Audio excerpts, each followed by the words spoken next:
Penutupan kawasan wisata Bromo sejak 6 September lalu membuat para pelaku wisata kehilangan mata pencarian. Hotel dan penginapan sepi lantaran tidak ada kunjungan wisatawan sejak objek wisata Bromo ditutup. Begitu pula dengan penyewaan Jeep Bromo yang kehilangan penghasilan. Bagaimana cerita dari pelaku wisata Bromo sudah bergabung bersama kami pengemudi Jeep wisata Bromo, Aldis. Selamat malam Mas Aldis. Selamat malam, Pak. Mas, selama kurang lebih 1 minggu penutupan ini, apa yang Anda dan juga teman-teman lakukan untuk memenuhi kebutuhan sehari-hari? Ya, sementara saya dan teman-teman ini banyak ke kebun, Pak. Kalau di sini banyak ke kebun, terus ada juga yang ikut ke kuli bangunan, Hmm. ada juga sebagai tukang ojek gitu di sini. Pokoknya dapat menghidupi sehari-hari lah. Oke, oke.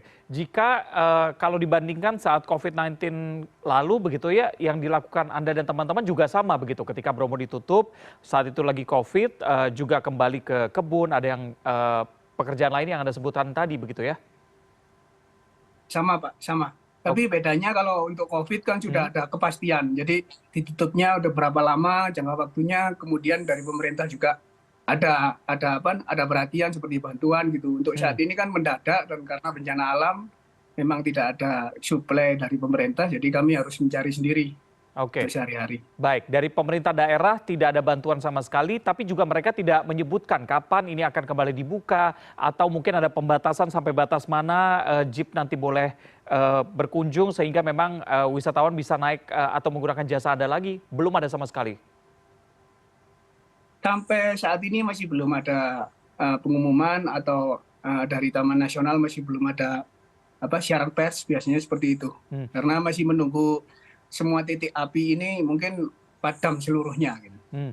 Baik, baik. Demi keselamatan semua juga termasuk pengunjung dan juga Anda begitu ya. Tapi Mas Aldis, ini biasanya per hari Anda bisa melayani berapa kali trip jika normal? Kalau untuk normalnya itu satu hari itu 1 kali trip. Hmm. Tapi biasanya untuk di musim libur atau weekend itu bisa 2 kali, 3 kali trip. Oke, 1 sampai 2 hingga 3 kali kalau lagi rame atau weekend musim liburan begitu ya. Lantas berapa penghasilan Anda Betul. yang hilang selama penutupan seminggu ini?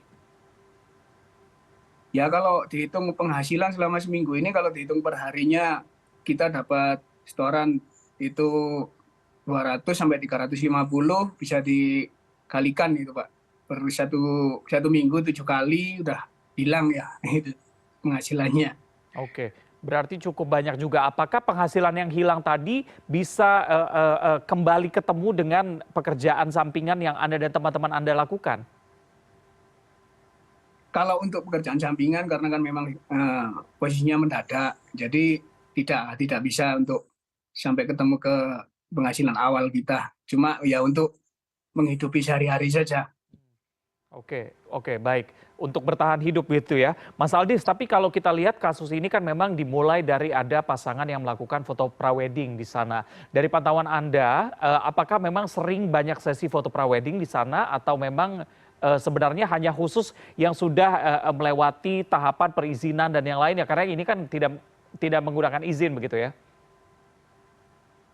Kalau untuk foto prawedding memang di Bromo itu sering diperuntukkan untuk foto priwed seperti itu. Saya sendiri juga sering mengantar wisatawan yang melakukan priwed. Cuma kami pelaku wisata di sini sopir jeep itu memang menjalankan prosedurnya. Jadi memang ada simaksi khusus, Pak, di Taman Nasional.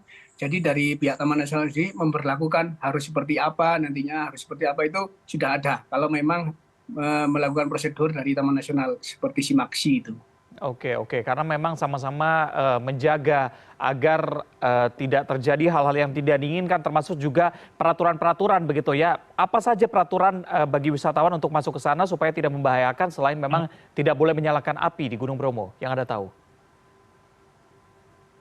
Selama ini memang menjaga kebersihan itu yang pasti, Hmm? tidak boleh membuang sampah di situ, itu aturan mutlak lah. Hmm. Selain itu menjaga alam seperti pohon-pohon itu nggak boleh namanya ngawur lah. Kalau di sini memang kan wilayahnya wilayah Taman Nasional, jadi hutan lindung. Memang kita harus benar-benar menjaga. Kita juga sebagai pelaku wisata biasanya mengarahkan, Pak, mengarahkan ke wisatawan kami. Jadi mohon Bapak Ibu dijaga untuk sampahnya, nanti kita bawa kembali, atau jangan menyalakan api di rumput yang kering, atau kita arahkan ke tempat-tempat memang Hmm. khusus untuk wisata. Gitu, Pak. Baik, baik. Mas Aldis, tadi kan Anda juga katakan bahwa sampai saat ini belum ada kepastian kapan kawasan ini akan dibuka kembali untuk wisatawan. Lantas apa yang akan Anda lakukan atau rencana terdekat? Apakah akan terus melakukan pekerjaan sampingan yang tadi Anda sebutkan tadi sampai ada kepastian, atau Anda memilih untuk beralih ganti profesi dulu begitu sampai ada kepastian yang pasti? Yang pasti untuk Bromo ini nantinya bakal dibuka kembali itu pasti, Pak. Hmm, Jadi hmm, kami sementara ini melakukan pekerjaan sampingan. Selain itu kami juga berusaha membantu. Kami pelaku wisata ini membantu Taman Nasional dalam proses pemadaman seperti yang kemarin sudah kami lakukan. hmm. Dan kemudian besok, ini rencananya besok teman-teman pelaku wisata mau sisir lagi ke wilayah Taman Nasional, ke Bromo. Itu mengecek titik api mana aja yang masih belum padam, kita bersihkan. Kemudian rencananya kita besok relawan semuanya membuat sekat api, Pak.